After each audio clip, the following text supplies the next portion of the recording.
بسم اللہ الرحمن الرحیم۔ سورہ انعام آیت نمبر 155 تا سورہ اعراف 157 آیت تک انشاءاللہ خلاصہ جاننے کی کوشش کریں گے۔ جس آیت شریفہ کی میں نے تلاوت کی ہے اس کا ترجمہ یہ ہے کہ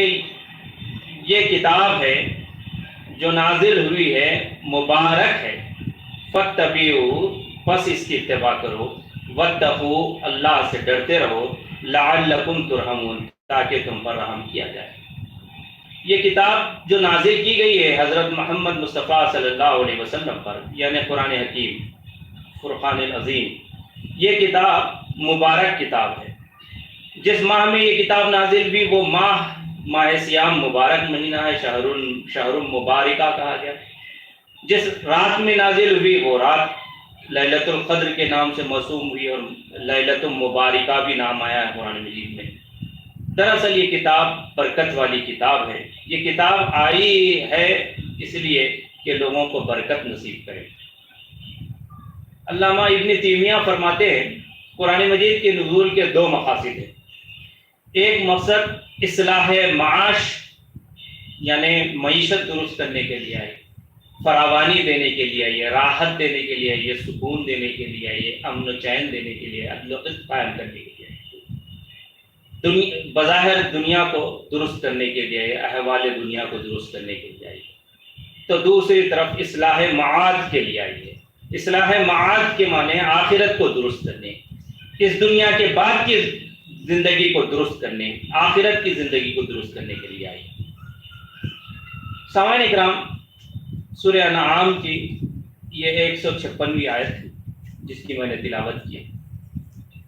جس کے اندر بتایا گیا کہ قرآن حکیم مبارک کتاب ہے اور اس کی اتباع کی دعوت بھی دی گئی ہے، اس کو فالو کرنے کے لیے کہا گیا ہے۔ ساتھ ہی ساتھ اس کو فالو صحیح معنی میں اسی وقت کر سکتے ہیں جب اللہ کا خوف کھائیں، اللہ سے ڈرتے رہیں، اللہ کی خشیت اختیار کریں، لعلکم ترحمون تاکہ تم پر رحم کیا جا سکے۔ آگے چلتے ہیں تو سورہ انعام میں ایک آیت آتی ہے، دینا قیما ملت ابراہیم حنیفا۔ دین قیم ہے ملت ابراہیم کا طریقہ۔ حضرت ابراہیم علیہ السلام کا جو طریقہ تھا دین ابراہیمی، وہ دین قیم تھا، یعنی بہت راست باز دین، صحیح اسٹریٹ فارورڈ دین۔ ملت ابراہیم کو حنیف کہا گیا، یعنی حضرت ابراہیم علیہ السلام کو حنیف سے موصوف کیا گیا۔ حنیف کا معنی ہوتا ہے ذہنی طور پر یکسو ہونا، دل کی آمادگی کے ساتھ، دل جمعی کے ساتھ، دل کی اور ذہن کی، قلب و ذہن کی آمادگی اور یکسوئی کے ساتھ کوئی کام کرنے کو حنیف کہتے ہیں۔ حضرت ابراہیم علیہ السلام توحید کے اندر حنیف تھے۔ جو دین ابراہیمی تھا وہ دین توحید تھا، توحید کا دین تھا، اور جبکہ ابراہیم علیہ السلام کی تعلیمات مسخ کر دی گئی، چلتے چلتے حضرت موسیٰ علیہ السلام کا دور آیا، حضرت موسیٰ علیہ السلام پر تورات نازل کی گئی۔ حضرت موسیٰ کے بعد تورات کی تعلیمات کو لوگوں نے مسخ کر دیا، اس میں ترمیمات کی، اس میں تحریفات کیے، اور جو موسیٰ علیہ السلام کے اوپر دین اسلام کی تعلیمات تورات کے ذریعے سے بھیجی گئی تھی، اور حضرت موسیٰ نے جس کی تعلیم دی تھی اس کو مسخ کر کے وہ تعلیمات کو، خدائی تعلیمات کو انہوں نے یہودیت میں تبدیل کر دیا۔ لہذا چند دنوں کے بعد وہ تحریفات اور ترمیمات کے بعد یہودیت کی شکل اختیار کیا۔ حضرت عیسیٰ علیہ السلام کی تعلیمات کو ان کے ماننے والوں نے ان کی زندگی کے بعد اس کے اندر ترمیمات کیے اور اپنے دل پسند چیزوں کو اس کے اندر اضافہ کیا، حذف و اضافے کے ساتھ، ترمیم کے ساتھ، تحریف کے ساتھ۔ عیسیٰ علیہ السلام کے جانب جو دینی تعلیمات، خدائی تعلیمات، مقدس تعلیمات آئی تھی، ان کو نصرانیت میں تبدیل کر دیا۔ چنانچہ ابراہیم علیہ السلام کا یہ دونوں بھی واسطہ دیتے ہیں، ریفرنس دیتے ہیں۔ قرآن مجید میں کہا گیا کہ یہودی کہتے ہیں کہ ابراہیم یہودی تھے، نصرانی کہتے ہیں کہ ابراہیم نصرانی تھے۔ قرآن صاف کہتا ہے کہ ابراہیم علیہ السلام نہ یہودی تھے نہ نصرانی تھے، وہ تو دین حنیف پر تھے، دین قیم پہ تھے۔ وہ خود اپنی ذات میں ایک ملت تھے، فرد واحد، ایک نبی بطور ملت تھے، ملت کی حیثیت رکھتے تھے، خود اپنی ذات میں انجمن کی حیثیت رکھتے تھے۔ حضرت ابراہیم علیہ السلام کی ہی تعلیمات کو لے کر حضرت محمد مصطفیٰ صلی اللہ علیہ وسلم آئے ہیں تو لوگوں کو اچنبھا ہوتا ہے، لوگوں کو تعجب دکھتا ہے، لوگوں کو ایک نئی بات دکھتی ہے۔ تو بتایا گیا کہ حضرت ابراہیم علیہ السلام کی تعلیمات کو اثر نو حضرت محمد مصطفیٰ صلی اللہ علیہ وسلم لے کر آئے ہیں۔ اگر کوئی دین قیم ملت ابیکم ابراہیم، تمہارے باپ کے ملت یعنی ابراہیم علیہ السلام کی حنیفیت کی طرف اگر کوئی رجوع کرنا چاہتے ہیں تو آج وہ محمد رسول اللہ صلی اللہ علیہ وسلم پر جو چیز نازل ہو رہی اس کی اتباع کریں۔ آگے چل کے ہم کو 162 اور 163 آیت میں سورہ انعام کی جو مشہور آیتیں ہیں، ہم ہر سال قربانی کے موقع پر یہ پڑھتے ہیں، یاد کرتے ہیں ان آیتوں کو۔ عزیزان گرامی، وہ آیت ہے قل ان صلاتی ونسکی ومحیای ومماتی للہ رب العالمین لا شریک لہ وبذالک امرت وانا اول المسلمین، کہ کہو میری نماز، میری قربانیاں، میرا جینا، میرا مرنا صرف اللہ رب العالمین کے لیے ہے، جس کا کوئی شریک نہیں ہے، اور مجھے حکم دیا گیا ہے کہ میں اس کے سر تسلیم خم کرنے میں اول مسلم ہوں، اول المسلمین ہوں۔ یہ نبی اکرم صلی اللہ علیہ وسلم سے کہا گیا، نبی اکرم صلی اللہ علیہ وسلم سے کہا گیا کہ اب آپ اعلان کیجئے کہ میرا جینا، میرا مرنا، میری نمازیں، میری مراسم عبودیت، میری قربانیاں سب اللہ رب العالمین کے لیے یکسو ہے، اللہ رب العالمین کے لیے۔ میں اسی طرح یکسو ہوں، میں حنیف ہوں جیسے حضرت ابراہیم علیہ السلام حنیف، اور جیسے ابراہیم علیہ السلام نے اعلان کیا تھا وما انا من المشرکین، میں مشرکوں میں سے نہیں ہوں، اسی طرح سے آپ بھی کہہ دیجئے کہ اس کا کوئی شریک نہیں ہے اور میں شرک کرنے والا نہیں ہوں، اور اللہ رب العالمین کے سر اطاعت خم کرنے والا، سر تسلیم خم کرنے والا سب سے پہلے اول میں ہوں۔ یہ نبی اکرم صلی اللہ علیہ وسلم کو حکم دیا گیا ہے۔ پھر ہم آگے بڑھتے ہیں تو سورہ انعام کا اختتام اس آیت پر ہوتا ہے جس کے اندر کہا گیا هو الذی جعلکم خلائف الارض، جعلکم خلائف الارض، وہی ذات ہے جس نے تمہیں زمین کا خلیفہ بنایا۔ آپ جانتے ہیں، تھوڑا سا پیچھے جائیے، حضرت ابراہیم علیہ السلام، حضرت آدم علیہ السلام کی پیدائش کے وقت فرشتوں سے کہا گیا تھا کہ انی جاعل فی الارض خلیفہ، میں زمین پر ایک اپنا خلیفہ بھیجنے والا ہوں۔ تو اسی بات کو یاد کیجئے، اللہ رب العالمین کی اسکیم کے مطابق حضرت آدم علیہ السلام اور ان کی اہلیہ حوا علیہ السلام کے ذریعے سے ایک کمبو کثیر کو پھیلانا، ایک انسانیت کو آگے بڑھانا، افزائش نسل کرنا اللہ تبارک و تعالیٰ کی اسکیم میں تھا، اور یہ پورے انسانوں کو اشرف المخلوقات کے اعلیٰ مرتبے پر فائز کر کے انہیں خلیفۃ الارض کے منصب پہ فائز کرنا، وسرجنٹ آف گاڈ بنانا، خلیفہ خدا بنانا مقصود تھا۔ اور یہی اسی طرف اللہ تعالیٰ اشارہ کرتا ہے کہ ہم نے، وہی ذات ہے اللہ نے جس نے تمہیں خلیفہ بنایا زمین کا، سارے انسانوں کو خلیفہ بنایا۔ دیکھیے، اللہ تبارک و تعالیٰ نے جا بجا عہد و پیمان کے پاس و لحاظ کی بھی بات کہی ہے، تو وہیں پر امانت داری کی بھی بات کہی ہے۔ امانت داری میں جہاں سب سے پہلے انسانوں کے تئیں جو امانتیں ہوتی ہیں ان کی ذمہ داریوں کی بھی بات ہوتی ہے، تو وہیں پر بندوں کے اوپر اللہ کی طرف سے بھی کچھ امانتیں ہوتی ہیں۔ خود انسان کا یہ جسم اور یہ وجود، یہ خود ایک بہت بڑی امانت ہے اللہ رب العالمین۔ اللہ تعالیٰ نے سوچنے سمجھنے کی صلاحیت دی، سمجھنے پرکھنے اور تمیز کرنے کی صلاحیت دی، حواس خمسہ عطا کیا، دیکھنے، سننے، سونگھنے، چکھنے اور محسوس کرنے کی صلاحیتیں دی، علم دیا، عقل دیا، یہ اللہ رب العالمین کی امانتیں ہیں۔ اور پھر دین اسلام کے لمبردار ہیں ہم مسلمانوں کے پاس سب سے بڑی امانت دین اسلام ہے۔ تو امانتوں کا پاس و لحاظ رکھنا اور خلیفۃ الارض بنایا جانا بھی بہت بڑی ذمہ داری ہے، امانت ہے جس کا پاس و لحاظ رکھتے ہوئے ہم کو آگے بڑھنا ہے۔ سورہ اعراف کا آغاز ہوتا ہے۔ سورہ اعراف میں سورہ اعراف کو سمجھنے سے پہلے اس کے پس منظر کو سمجھیے. سورہ اعراف سورہ انعام کے لگ بھگ وہی دور میں نازل ہوئی ہے جب کہ ضد ہٹ درمی مخالفت عروج پر تھی. نبی اکرم صلی اللہ علیہ وسلم کی دعوت کو جھٹلایا جا رہا تھا، نبی اکرم صلی اللہ علیہ وسلم کا مذاق اڑایا جا رہا تھا. ایسے میں یہ آیتیں نازل ہوتی ہیں، وہ واقعات نازل ہوتے ہیں جو سورہ اعراف میں آتے ہیں. ایک طرح سے کفر کرنے والوں کے لیے، انکار کرنے والوں کے لیے تنبیہ ہے اس کے اندر، دوسری طرف ایمان لانے والوں کے لیے ڈھارس بندھانے والی بات ہے، ہمت دلانے والی بات ہے. دراصل سورہ اعراف کا جو مرکزی موضوع ہے وہ دعوت رسالت مآب صلی اللہ علیہ وسلم. نبی اکرم صلی اللہ علیہ وسلم کی جو دعوت تھی، وہ دعوت کیا ہے، اس کی اہمیت کیا ہے، اس کی وقت کیا ہے، اس کے اسلوب کیا ہونے چاہیے، اس کا طریقہ کار کیا ہونا چاہیے، کیا آداب ہونے چاہیے دعوت کے، اور دعوت کے کام کے اندر کن چیزوں کو ملحوظ رکھنا چاہیے، کن چیزوں سے اجتناب کرنا چاہیے اور کن چیزوں کا پاس و لحاظ رکھنا چاہیے، ساری چیزوں کو تفصیل سے سورہ اعراف میں بتایا گیا ہے. چنانچہ ایک آیت آتی ہے، آیت نمبر 3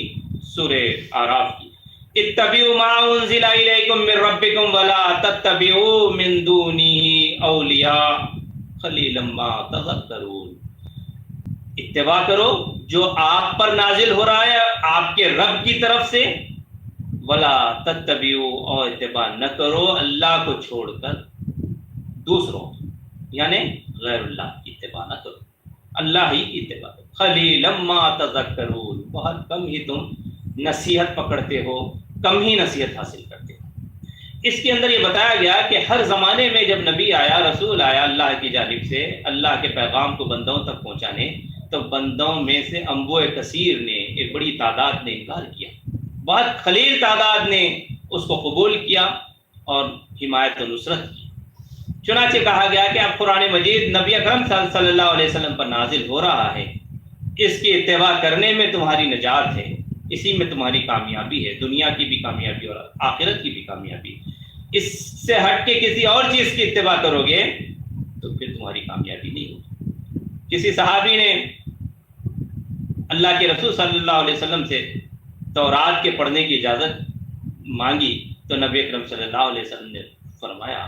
پوچھا ابعد القرآن، قرآن کے نازل ہونے کے بعد اس کی کیا ضرورت ہے تورات کے پڑھنے کی؟ تورات کی کمپیریٹیو اسٹڈی ہو سکتی ہے، انجیل کی کمپیریٹیو اسٹڈی ہو سکتی ہے. تورات اور انجیل صحیح معنی میں اس کی صحیح نسخے موجود بھی نہیں ہے، ترمیمات اور تحریفات اتنے ہو گئے ہیں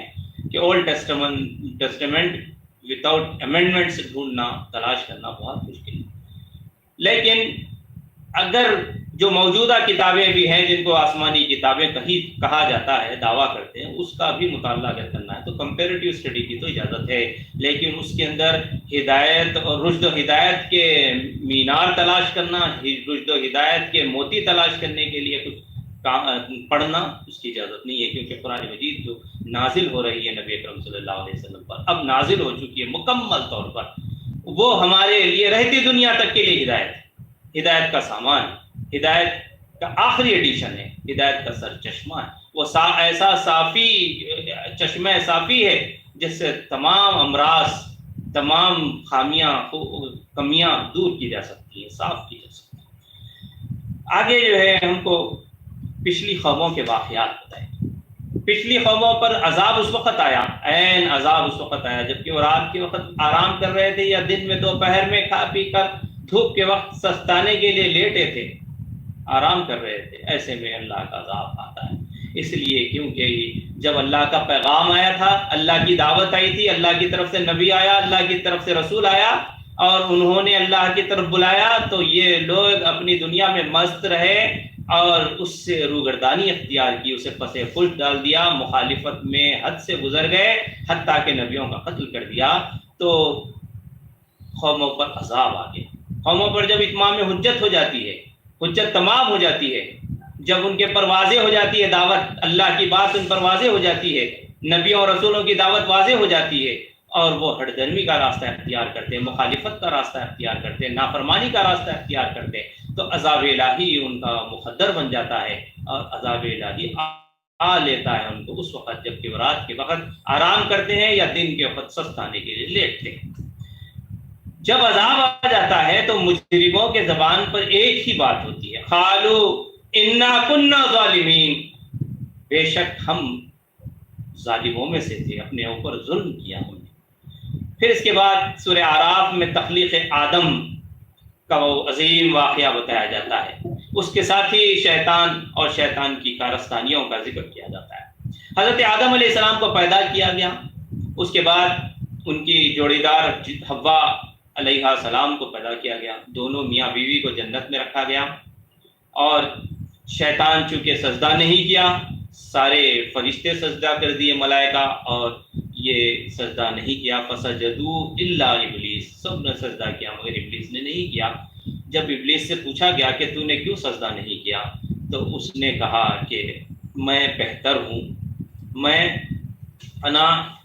قال انا خیر من، میں اس سے بہتر ہوں، آدم سے بہتر ہوں، کیونکہ خلقتنی من نار، مجھے آگ سے پیدا کیا گیا، وخلقتہ من طین، اسے تو مٹی سے پیدا کیا گیا۔ آگ بلندی کی طرف جاتی ہے، اونچائی کی طرف جاتی ہے، رفتوں کی طرف جاتی ہے، اور مٹی پستیوں کی طرف جاتی ہے، مٹی تو ذلیل ہوتی ہے، لہذا مٹی سے بنائے جانے والے کے سامنے سجدہ کرنا گویا کہ اس کو تعظیم کرنا ہے، اس کو عزت دینا ہے، تو میں مناسب نہیں سمجھتا کیونکہ میں آگ سے پیدا کیا گیا۔ اور انا خیر منہ، سب سے بڑی دلیل اس نے پیش کی، یہ گھمنڈ کی دلیل تھی، اللہ تبارک و تعالیٰ نے اسے ناپسند کیا۔ اللہ نے کہا کہ جب اللہ نے تجھے بھی پیدا کیا اور آدم کو بھی پیدا کیا، اور اللہ کا یہ حکم تھا کہ تو اسے سجدہ کرتا، تو بے چوں چرا اس کو سجدہ کرتا، اور یہ اپنی حقارت نہ سمجھتا، اپنی تذلیل نہ سمجھتا، بلکہ اللہ کے حکم کی تعمیل سمجھتا، تو پھر شیطان نے ایسا نہیں کیا، اور اس نے حجت پیش کی، اس نے دلیل پیش کی، اس نے کہا کہ میں آگ سے پیدا کیا گیا ہوں اور یہ مٹی سے پیدا کیا گیا، میں سجدہ نہیں کرنے والا۔ دیکھیے شیطان اور انسان کے رویے میں فرق یہی ہوتا ہے، انسان غلطی کرتا ہے توبہ کرتا ہے، آدم اور حوا نے غلطی کی، اس کے بعد توبہ کی، اللہ تبارک و تعالیٰ نے ان کی توبہ قبول کی، لیکن شیطان نے غلطی کی، اس پہ اڑا رہا۔ اس کے بعد جب انسانوں کو یعنی آدم حوا کو کہا گیا اور شیطان کو کہا گیا تم دونوں ایک دوسرے کے دشمن ہو، چلے جاؤ زمین پہ رہو، پھر جب انہوں نے میاں بیوی نے آدم اور حوا نے دعا مانگی، مغفرت کی دعا، ربنا ظلمنا انفسنا وان لم تغفر لنا وترحمنا لنکونن من الخاسرین، تو اللہ رب العالمین نے ان کی توبہ قبول کیا، اور اللہ تبارک و تعالیٰ نے کہا دیکھو جب کبھی میرے طرف سے فرستادہ آئے، میرا پیغمبر آئے، میرا نبی آئے، میرا رسول آئے اور میری بات لے کر آئے، میری کتابیں نازل ہو، میرے صحیفے نازل ہو، میرا پیغام تم تک پہنچے، تو اس کی اتباع کرنا، اسی میں تمہاری نجات ہے۔ تو پھر آگے جو ہے یہ شیطان نے مہلت مانگی، شیطان نے کہا کہ ٹھیک ہے مجھے آخرت تک مہلت دے دیجئے، میں یہ ثابت کر دوں گا کہ جو آدم کو تم نے پیدا کیا ہے، انسان کو پیدا کیا ہے، وہ ذلیل ہے، کتنا احسان فراموش ہے، کتنا کمینہ، کتنا ذلیل اور کتنا ناشکرا، میں یہ ثابت کر کے بتا دوں گا کتنا وہ نمک حرام ہے، تو اس کی مجھے مہلت دے دو۔ تو اللہ تعالیٰ نے مہلت دے دیا، اور اس کے بعد کہا ان عبادی لیس لک علیہم سلطان، میرے بندوں پہ تیرا بس نہیں چلنے والا، میرے بندے تو مجھے یاد رکھیں گے اور میری ہی اتباع کریں گے، میری طرف سے نازل ہونے والی تعلیمات پر عمل کریں گے۔ پھر آگے سورہ اعراف کے اندر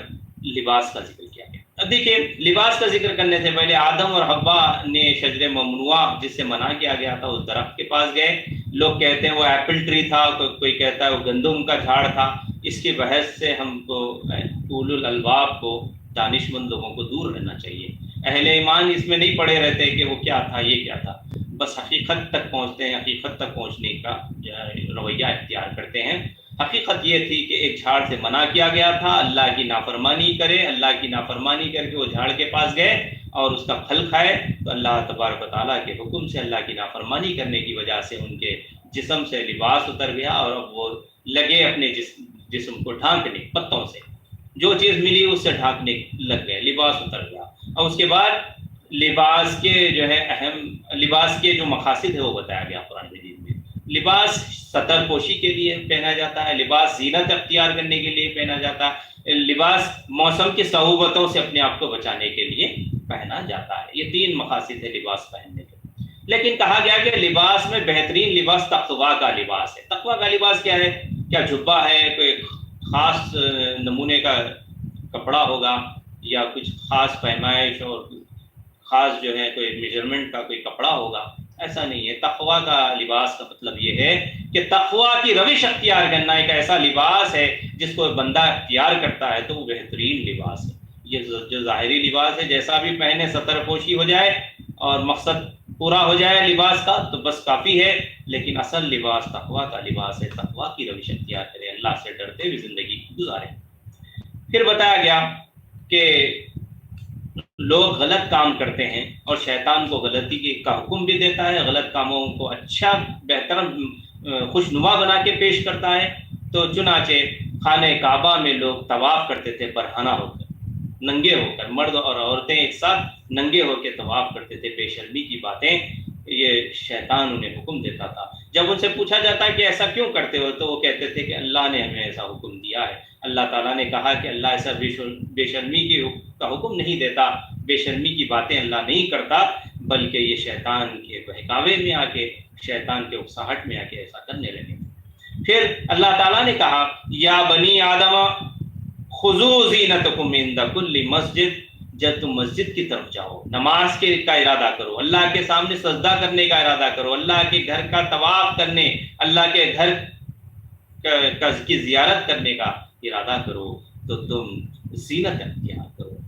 زینت اختیار کرو۔ وَكُلُوا وَاشْرَبُوا وَلَا تُسْرِفُوا، اور تم کھاؤ پیو مگر اسراف نہ کرو، إِنَّهُ لَا يُحِبُّ المسرفین، کہ اللہ تعالیٰ مسرفین کو پسند نہیں کرتا، اسراف کرنے والوں کو قطعاً پسند نہیں کرتا۔ پھر کہا گیا کہ یہ جو زینت اختیار کی جانی چاہیے نماز کے لیے، اب یہ ٹوپی پہننا، امامہ باندھنا اور اس طریقے سے کوئی اچھا لباس پہننا، خوشبو لگانا، مسواک کر کے اپنے دانتوں کی بساند اور بدبو کو دور کرنا، عطر لگا کے خوشبو سے معطر ہونا، یہ ساری چیزیں ایسی ہے جو زینت اختیار کرنے والی باتیں، کہ اللہ تعالیٰ نے کہا کہ جب تم اللہ کی بندگی کرو، سجدہ کرو، اس کے گھر کی زیارت کرو، گھر کا طواف کرو، تو اس کے گھر میں اعتکاف کرو تو تم زینت اختیار کرو۔ بہرحال اس کے بعد اللہ نے جن چیزوں کو حرام قرار دیا ہے ان کا ذکر کیا جاتا ہے۔ سورہ اعراف کے اندر کہا گیا آیت نمبر 33 میں کہ اللہ تعالیٰ بے شرمی کے کاموں سے منع کرتا ہے، اللہ تعالیٰ گناہ کے کاموں سے روکتا ہے، اللہ زیادتی اور حق تلفی کے کاموں سے تمہیں باز رہنے کے لیے کہتا ہے، اور بے حیائی کے کاموں سے دور رہو، خواہ وہ کھلے ہو یا چھپے۔ آیت نمبر 34 سورہ اعراف میں اللہ تعالیٰ کہتا ہے وَلِكُلِّ أُمَّةٍ أَجَلٌ، ہر امت کی ایک مہلت عمل ہوتی ہے، مہلت عمل جب اس کی ختم ہو جاتی ہے تو عذاب الہی لپکتا ہے، لہذا امتوں کو اپنی مہلت عمل کا خیال رکھنا چاہیے، اس کی قدر کرنا چاہیے۔ وما قدر اللہ حق قدری، کہ اللہ تعالیٰ کی قدر کرنے والوں نے حق نہیں ادا کیا اللہ کی قدر کرنے کا۔ ایسا نہیں ہونا چاہیے۔ ما لکم لا ترجون للہ وقارا، لوگوں نے اللہ کی طرف رجوع ہونے کا، اللہ کی طرف پلٹنے کا کوئی وقار نہیں رکھا، کوئی حیثیت نہیں رکھی، کوئی اس کا کوئی مقام نہیں رکھا۔ تو اللہ تعالیٰ کہتا ہے کہ اللہ رب العالمین سے ہمیشہ اپنے محلت عمل میں اللہ کی طرف لو لگاؤ، اللہ کی تعلیمات پر عمل کرو، اللہ کے نبی حضرت محمد صلی اللہ علیہ وسلم جو چیز لے کر آئے وہ نجات ہے، نجات کا ذریعہ ہے، راہ نجات ہے، وہ برکت والی چیز ہے، رحمت والی چیز ہے۔ پھر مشرکین عرب، کفار عرب کو کہا جا رہا ہے کہ جو لوگ کفر اختیار کرتے ہیں، اللہ کی آیات کو جھٹلاتے ہیں، تکبر میں مبتلا ہوتے ہیں، چاہے مال و منال کا ہو، حسب و نسب کا ہو، بہادری و شجاعت کا ہو، کسی بھی قسم کا رتبہ شہرت وغیرہ کا ہو، تکبر ہوتا ہے۔ اللہ کے رسول صلی اللہ علیہ وسلم کی حدیث سے معلوم ہوتا ہے کہ اللہ تبارک و تعالیٰ فرماتا ہے، نبی اکرم صلی اللہ علیہ وسلم فرماتے ہیں کہ اللہ فرماتا ہے کہ تکبر میری چادر ہے، اور میری چادر میں جو بھی ہاتھ ڈالنا چاہے گا اللہ تعالیٰ اسے ذلیل کر دے گا، اسے تباہ کر دے گا۔ تو اس طریقے سے اللہ رب العالمین ہی کے لیے تکبر سزاوار ہے، اللہ رب العالمین کے علاوہ کوئی تکبر نہیں کر سکتا۔ جو بھی تکبر کرے گا وہ شیطان کا چیلا ہے، شیطان کا متبع ہے، شیطان کا فرمانبردار ہے۔ اور یہ کفار اتراتے ہیں، تکبر کرتے ہیں، فخر کرتے ہیں، زعم کرتے ہیں اپنے مال و منال کا، حسب و نسب کا، رتبہ عہدے اور سرداری کا، دولت و شہرت کا۔ تو اللہ تعالیٰ فرماتا ہے کہ جو لوگ کفر کرتے ہیں، اللہ کی آیات کا انکار کرتے ہیں، تکبر میں مبتلا ہوتے ہیں، یہ لوگ ہیں جو کبھی جنت میں داخل نہیں ہو سکتے. جنت میں داخل ہونا ایسے ہی ناممکن ہے ان لوگوں کا جو اللہ کی آیات کو جھٹلاتے ہیں، اللہ کو سے کفر کرتے ہیں، تکبر کرتے ہیں. جیسے سوئی کے ناکے سے اونٹ کا گزرنا محال ہے، ناممکن ہے. سوئی کے ناکے سے اونٹ گزر جا سکتا ہے، یہ ممکن ہے، لیکن یہ لوگ جنت میں کبھی نہیں داخل ہو سکتے جو اللہ کی آیات کو جھٹلاتے ہیں، کفر کرتے ہیں، اللہ کے رسولوں کا مذاق اڑاتے ہیں، خدائی تعلیمات کو پس پش ڈال دیتے ہیں، اس سے روگردانی اختیار کرتے ہیں، تکبر کے راستے پہ، نافرمانی کے راستے پہ لگے رہتے ہیں. تو بہرحال آگے بتایا گیا کہ اللہ کے راستے سے روکنے والے لوگ ہیں، کفر کرتے ہیں. صدوا عن سبیل اللہ اضل اعمالهم، کئی جگہ قرآن مجید میں کہا گیا صدوا عن سبیل اللہ، اللہ کے راستے سے روکو گے، اضل اعمالهم، تمہارے اعمال تباہ کر دیے. اس کے معنی یہ ہے جتنی تم جو ہے نا سازشیں کر لو، ساری تمہاری کثرتیں تمہاری دھری کی دھری رہ جائے گی، تمہاری محنتیں بے ثمر ثابت ہوں گی. اللہ رب العالمین کے راستے سے روکنے کا جو کام کر رہے ہو، جو اللہ تعالیٰ جسے ہدایت دینا چاہتا ہے اللہ ہدایت دیتا ہے. وما توفیقی الا باللہ، اللہ رب العالمین توفیق جسے دیتا ہے اسے کوئی گمراہ نہیں کر سکتا. پھر کہا گیا آگے سورہ اعراف میں کہا گیا الا لہ الخلق والامر، خبردار اللہ تعالیٰ ہی کی پیدائش ہے، کریشن بھی اللہ کا ہے اور کمانڈمنٹ بھی اللہ ہی کا چلنا چاہیے. اللہ رب العالمین کے کریچرز ہیں یہ، اللہ رب العالمین ہی کے گائیڈنس پر، ڈیوائن گائیڈنس پر یہ فالو کرنا پڑے گا. اس سے یہ بھی معلوم ہوتا ہے کہ اللہ کے بندوں پر، اللہ کی زمین پر اللہ کا دین قائم ہونا، نافذ ہونا، یہ دراصل اس لیے ضروری ہے کیونکہ اللہ ہی نے پورے کائنات کو پیدا کیا ہے، اور کائنات میں تووں و کرہوں اللہ رب العالمین کی تکوینی طور پر حکومت قائم ہے. اللہ تعالیٰ بندگان خدا کو ہی حکم دیتا ہے، اور بالخصوص امت مسلمہ کو ہی حکم دیتا ہے کہ اللہ کی زمین پہ اللہ کا قانون نافذ کرنا تمہارا فریض ہے، منصبی ہے، تم یہ نافذ کرو. کیونکہ تکوینی طور پہ تو اللہ کی حاکمیت جاری ہے، تشریعی طور پر بھی اسی کی حاکمیت کو جاری و ساری کرنا یہ ہماری ذمہ داری ہے. اسی کو اقامت دین کہتے ہیں، اسی کو اظہار دین کہتے ہیں، اسی کو ادائے شہادت حق کہتے ہیں. یہی ہے تامرون بالمعروف وتنہون عن المنکر کا امر و نواہی کو پیش نظر رکھتے ہوئے نیکی کا حکم کرنا، برائیوں سے روکنا، یہی کام ہے جس کے کرنے کا حکم قرآن دیتا ہے، اللہ تبارک و تعالیٰ حکم دیتا ہے. پھر کہا گیا بندو ادعوا ربکم تضرعا وخفیہ، خفیہ، تضرع و خفیہ، تم بظاہر بھی علل اعلان بھی اللہ کو یاد کرو، اللہ کو پکارو، اللہ کا ذکر کرو، اور چھپے چھپے بھی دل کے اندر اکیلے میں بھی انفرادی طور پہ بھی اللہ کا ذکر کرو، خاموشی سے بھی ذکر کرو. انہ لا یحب المعتدین، اور حد سے گزرنے والوں کو اللہ تبارک و تعالیٰ پسند نہیں کرتا. لا تفسدوا فی الارض بعد اصلاحها، زمین میں فساد برپا نہ کرو بعد اس کے کہ اس میں اصلاح ہو گئی ہے، اللہ کے نبی کی تعلیمات آ گئی ہے، اللہ تبارک و تعالیٰ کی طرف سے کلام نازل ہو چکا ہے، اس کے بعد فساد کرنا، اس سے روگردانی اختیار کرنا ہی ہے تو فساد. وَادْعُوهُ خَوْفًا وَطَمَعًا، اللہ کو پکارو خوف کے ساتھ، طمع کے ساتھ. یہ دعا کے آداب بتائے گئے، تضرع و خفیہ، بظاہر بھی، علل اعلان بھی، اور چھپے ہوئے بھی، اپنے انفرادی طور پر دل میں بھی، اور پھر خوف کے ساتھ بھی، طمع کے ساتھ بھی پکارنا. خوف کے ساتھ اس لیے پکارنا ہے کہ اللہ رب العالمین اگر ہمیں عذاب دے تو اس کے عذاب سے کوئی محفوظ رکھنے والا، بچانے والا نہیں ہے. اللہ رب العالمین ہمارے اعمال پہ پکڑ کرے تو ہم بچنے والے نہیں ہیں. اللہ تعالیٰ شدید العقاب ہے، بڑا سخت عذاب دینے والا، سخت پکڑنے والا ہے. سریع الحساب ہے، بڑا سخت حساب کرنے والا ہے. اس سے توبہ کرنا، اس کی طرف رجوع کرنا، اور اس کی طرف ہمیشہ لو لگانا، یہ خوف کے ساتھ اس سے دعا مانگنا کہ کہیں وہ عذاب دے تو اس سے بچانے والا نہیں ہے. یہ طمع کے ساتھ دعا کرنا کہ اللہ تعالیٰ ہمارے گناہوں کو معاف فرما دے گا. طمع کہتے ہیں امید کو، امید کے ساتھ دعا کریں کہ اللہ ہمارے گناہوں کو معاف کر دے گا، ہم سے راضی ہو جائے گا، ہمیں جنت میں داخل فرما دے گا. پھر آگے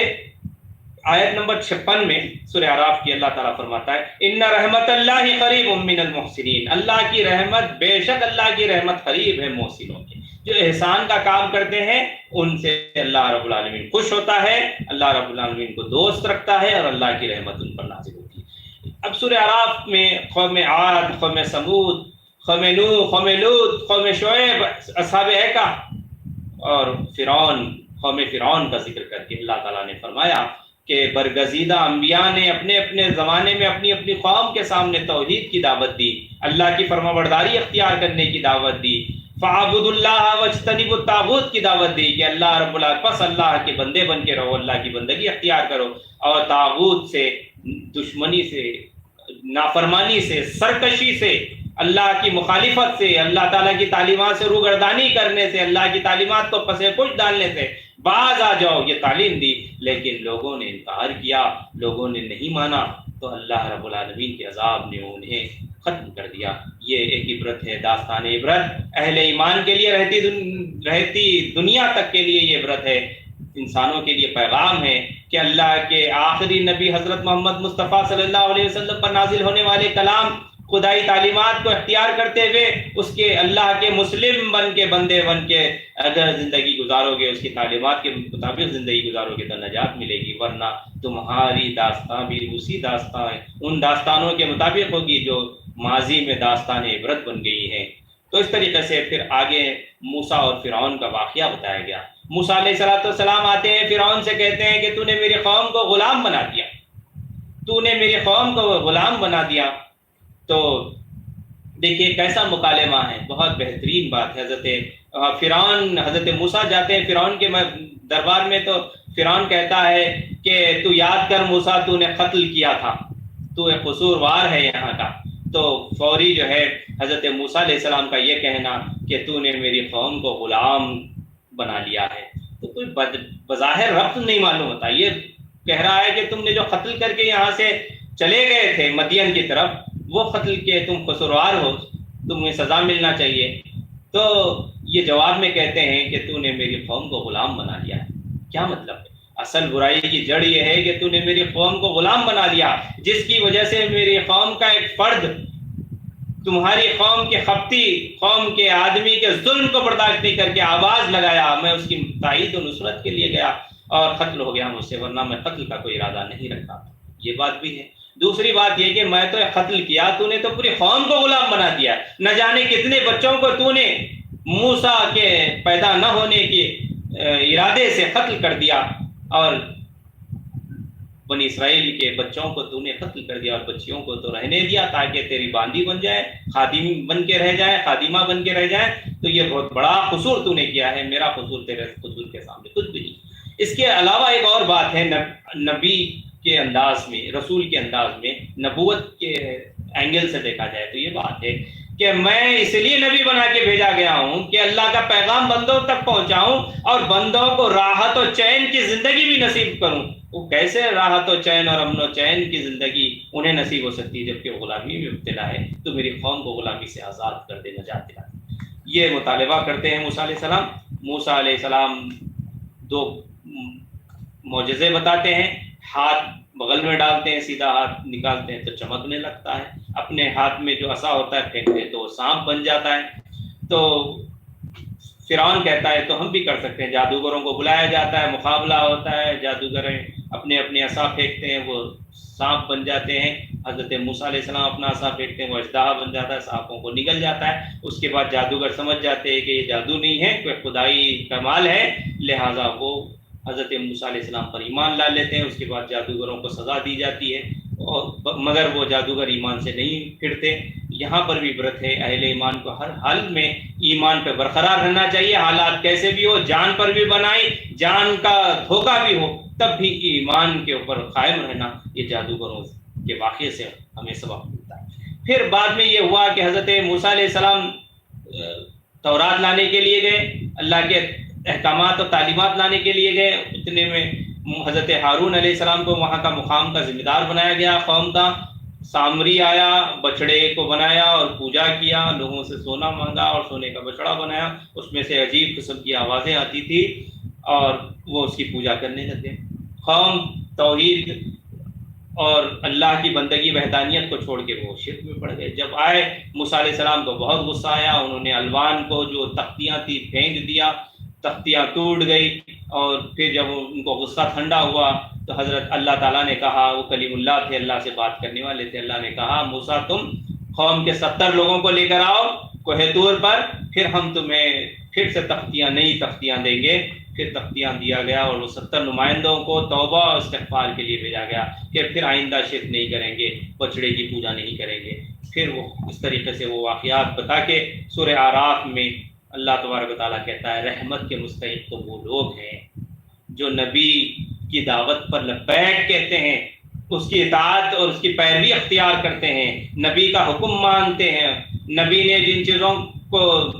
اوامر بنایا ہے ان کی کا پاس و لحاظ رکھتے ہیں، نبی نے جن چیزوں کو نواہی بیان کیا ہے ان سے اجتناب کرتے ہیں، برائی کے راستے سے بچتے ہیں، برائی سے روکتے ہیں، ایمان لاتے ہیں، نبی کی حمایت اور نصرت میں جڑ جاتے ہیں، نبی کے لیے